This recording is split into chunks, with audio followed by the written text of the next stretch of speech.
भारत और रूस की नई जोड़ी ने एयरोस्पेस दुनिया में तहलका मचा दिया है। 37 साल बाद भारत खुद बनाएगा सिविल जेट, वो भी मेड इन इंडिया टेक के साथ। मॉस्को में हुए इस सौदे से अमेरिका और चीन दोनों सकते में हैं। अब हिंदुस्तान सिर्फ जेट खरीदने वाला देश नहीं बल्कि जेट बनाने वाली ताकत बन रहा है। यह डील सिर्फ विमान निर्माण की नहीं बल्कि टेक्नोलॉजी और आत्मनिर्भरता की उड़ान है। क्या आने वाला दशक भारत को एविएशन सुपर पावर बना देगा? कहानी अभी शुरू हुई है। भारत और रूस ने एक बार फिर मिलकर ऐसा कदम उठाया है जिसने चीन से लेकर अमेरिका तक हलचल मचा दी है। कावेरी इंजन और स्टील जेट प्रोजेक्ट के बाद अब दोनों देश मिलकर सिविल जेट बनाएंगे। SJHAL UAC इस साझेदारी से भारत में बनने जा रहा है आसमान का नया सुपरस्टार। 27 अक्टूबर 2025 को मॉस्को से आई यह बड़ी खबर भारत के लिए एयरोस्पेस इंडस्ट्री में एक ऐतिहासिक छलांग का संकेत है, क्योंकि यह सिर्फ एक समझौता नहीं बल्कि भारत के 37 साल पुराने सपने को साकार करने की शुरुआत है। एक ऐसा सपना जिसमें भारत खुद अपने पैसेंजर जेट बनाएगा। हिंदुस्तान एरोनॉटिक्स लिमिटेड और रूस की यूनाइटेड एयरक्राफ्ट कॉरपोरेशन के बीच हुआ यह समझौता भारत को एरोस्पेस क्लब के उस खास दायरे में शामिल कर देता है जहां अब तक सिर्फ अमेरिका और यूरोप जैसे देश थे। भारत अब सिर्फ लड़ाकू विमान या मिसाइलें नहीं बल्कि वो बड़े सिविल जेट बनाएगा जिनमें आम लोग सफर करते हैं। यह सौदा आत्मनिर्भर भारत के लिए मील का पत्थर है। इसने न सिर्फ बोइंग और एयरबस जैसी दिग्गज कंपनियों के बीच खलबली मचा दी है बल्कि चीन के made in China plane project के घमंड को भी तोड़ दिया है। अब भारत और रूस की ताकतें एक मंच पर आती हैं तो इतिहास खुद लिखा जाता है और यही इस सौदे का असली अर्थ है। अब बात करते हैं इस ऐतिहासिक डील की तकनीकी पहलू की। यह साझेदारी रूस के मशहूर civil jet Sukhoi super jet SJ-100 को मेड इन इंडिया बनाने की है। इसका मतलब है कि अब यह विमान भारत की धरती पर HAL की फैक्ट्रियों में तैयार होगा और उस पर लिखा होगा मेड इन इंडिया। यह इसलिए ऐतिहासिक है क्योंकि 1988 में एब्रो HS-748 का प्रोडक्शन बंद होने के बाद यह पहली बार 37 साल में होगा जब भारत एक पूर्ण पैसेंजर एयरक्राफ्ट का निर्माण करेगा। डिजाइन से लेकर असेंबली तक सब कुछ अपने देश में। अब सवाल उठा है इसमें बड़ी बात क्या है? दरअसल भारत दुनिया का सबसे तेजी से बढ़ता हुआ एविएशन मार्केट है। हमारी एयरलाइंस हर साल सैकड़ों नए जहाजों का ऑर्डर देती है और यह पैसा अरबों खरबों डॉलर में अमेरिका की बोइंग और यूरोप की एयरबस को चला जाता है। लेकिन अब तस्वीर बदल रही है। रूस के साथ यह डील सिर्फ जहाज खरीदने की नहीं बल्कि टेक्नोलॉजी ट्रांसफर की है। अब भारत को सिर्फ असेंबल नहीं बल्कि मैन्युफैक्चरर बनने का मौका मिला है। यह प्रोजेक्ट भारत में एक नया एरोस्पेस इकोसिस्टम खड़ा करेगा जो आने वाले समय में सिविल प्लेन्स के साथ साथ फाइटर जेट्स और मिलिट्री ट्रांसपोर्ट एयरक्राफ्ट के निर्माण की दिशा में भारत को आत्मनिर्भर बनाएगा। और अब समझते हैं कि SJ-100 आखिर है क्या। यह एक twin engine narrow body regional jet है जिसे पहले सुखोई सुपर जेट 100 कहा जाता था। यह वही विमान है जो रीजनल रूट्स पर तेज, सुरक्षित और किफायती हवाई सफर के लिए दुनिया भर में इस्तेमाल होता है। आसान शब्दों में कहें तो SJ-100 ऐसा विमान है जो भारत जैसे विशाल देश के लिए एकदम सही साबित हो सकता है। यह उन छोटे शहरों को बड़े महानगरों से जोड़ने की ताकत रखता है जो अब तक हवाई नक्शे से बिल्कुल कटे हुए हैं। इसकी रेंज, क्षमता और लागत सब कुछ भारत की घरेलू जरूरतों के हिसाब से बिल्कुल फिट बैठता है। यह कोई नया या अनजाना विमान नहीं है। दुनिया भर में इसके 200 से अधिक यूनिट्स पहले से ही उड़ान भर चुके हैं और 16 से ज्यादा एयरलाइंस इसे सफलतापूर्वक इस्तेमाल कर रही हैं। लेकिन भारत में बनने वाला SJ संस्करण और भी एडवांस, आत्मनिर्भर और फ्यूचरिस्टिक होगा। रूस ने पश्चिमी देशों के प्रतिबंधों के बाद इस विमान को पूरी तरह अपने घरेलू इंजनों और पुर्जों से लैस किया है। इसका मतलब है कि भारत को अब एक ऐसी टेक्नोलॉजी मिलेगी जो किसी भी विदेशी दबाव या पाबंदी से मुक्त होगी। अब इसे भारत सरकार की महत्वाकांक्षी योजना उड़ान, उड़े देश का आम नागरिक के नजरिए से समझिए। प्रधानमंत्री मोदी का सपना है हवाई चप्पल पहनने वाला आम आदमी भी हवाई जहाज का सफर करे और इस सपने को साकार करने के लिए भारत को ऐसे छोटे, किफायती और हर छोटे एयरपोर्ट पर उतरने वाले विमान चाहिए। SJ-100 ठीक इसी जरूरत को पूरा करता है।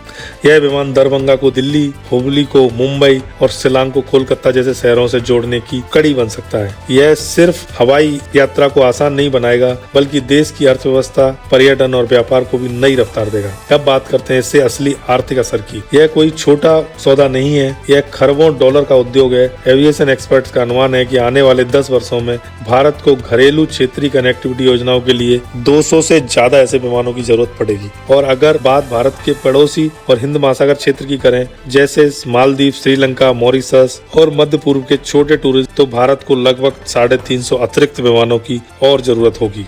यानी कुल मिलाकर 550 नए सिविल जेट्स का बाजार भारत के सामने तैयार है। अब तक यह पूरा बाजार विदेशी कंपनियों के कब्जे में में था, लेकिन अब मैदान में भारत का अपना खिलाड़ी उतर चुका है, made in India SJ jet. जब HAL इन विमानों का उत्पादन भारत में शुरू करेगा तो यह केवल जहाजों का निर्माण नहीं होगा, यह एक नई एरोस्पेस इंडस्ट्री के जन्म की शुरुआत होगी। एक विमान बनाना सिर्फ धातु जोड़ने का काम नहीं होता, इसके पीछे होती है हजारों छोटी बड़ी भारतीय कंपनियों की सप्लाई चेन। कोई नट बोल्ट बनाएगा, कोई सीटें, कोई इलेक्ट्रॉनिक, तो कोई सॉफ्टवेयर। इस सौदे से लाखों नए रोजगार पैदा होंगे, और सीधे प्रत्यक्ष और अप्रत्यक्ष रूप से दोनों तरह से। यह वही क्षण है जब आत्मनिर्भर भारत सिर्फ नारा नहीं बल्कि जमीन पर उतरी हुई हकीकत बन रहा है। भारत का पैसा भारत में रहेगा और भारत के युवाओं के हाथों में काम आएगा। अब सवाल यह है, आखिर क्यों एक सिविल विमान के इस सौदे से चीन और पाकिस्तान जैसे देश बेचैन उठे हैं? इसका जवाब आने वाले हिस्से में छिपा है, क्योंकि यह सिर्फ एरोनॉटिक्स नहीं बल्कि जियोपॉलिटिक्स की चाल भी है। अब सवाल ये है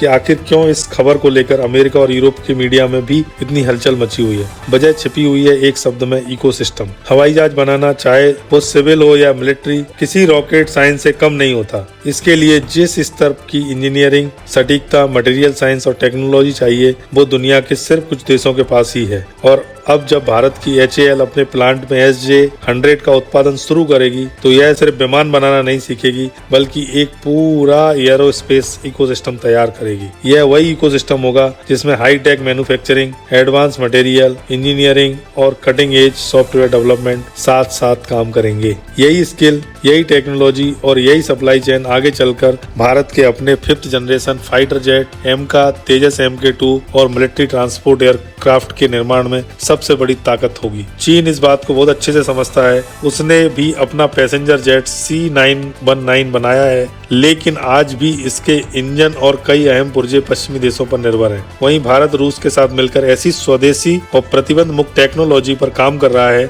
जो भारत को किसी भी बाहरी दबाव से आजाद बनाती है। यह डील केवल उद्योग का विस्तार नहीं है, यह रणनीतिक स्वतंत्रता का प्रतीक है। यह समझौता सीधे तौर पर बोइंग और एयरबस की मोनोपोली को चुनौती देता है। कल तक भारत जहां एक ग्राहक था, आज वहीं एक नया प्रतिस्पर्धी बनकर उन्हीं के बाजार में उतर आया है। यह नए भारत की वही आर्थिक और कूटनीतिक नीति है जो कहती है दोस्ती के साथ आत्मनिर्भरता पहले। भारत अब अपने साझेदारों, खासकर रूस के साथ मिलकर ऐसी दिशा में बढ़ रहा है जहां कोई भी वैश्विक शक्ति हमें धमकी देकर रोक नहीं पाएगी। यह कुल मिलाकर HAL और UAC का यह समझौता सिर्फ एक बिजनेस डील नहीं है, यह भारत के आसमान में आत्मनिर्भरता के सूर्योदय का प्रतीक है। यह 37 साल पुराने उस सपने की वापसी है जो एब्रो HS-748 के बंद होने के साथ रुक गया था। अब वही भारत अपने नागरिकों को सस्ती हवाई यात्रा, अपने युवाओं को हाईटेक नौकरियां और दुनिया को नई एरोस्पेस शक्ति का संदेश दे रहा है। यह सिर्फ एक विमान की कहानी नहीं, यह एक महाशक्ति के पुनर्जन्म की कहानी है। तो अब बड़ा सवाल यही है, क्या भारत में बनने वाला SJ-100 चीन के C919 के घमंड को तोड़ देगा? क्या यह डील भारत को सचमुच बोइंग और एयरबस के एक्सक्लूसिव क्लब में शामिल कर देगी? अपनी राय हमें कमेंट में जरूर बताइए। और रुकिए, अगली रिपोर्ट में हम करेंगे एक और खुलासा। खबर है कि SJ डील के पीछे एक सीक्रेट डिफेंस टेक्नोलॉजी एग्रीमेंट भी छिपा है जिसकी भनक तक अमेरिका को नहीं लगी है। तो वो कौन सी टेक्नोलॉजी है जो भारत को नई ऊंचाई पर ले जा सकती है? जानने के लिए चैनल को सब्सक्राइब कीजिए और बेल आइकन दबाना मत भूलिएगा। मिलते हैं अगले रोमांचक वीडियो में। धन्यवाद दोस्तों। वंदे मातरम। जय हिंद।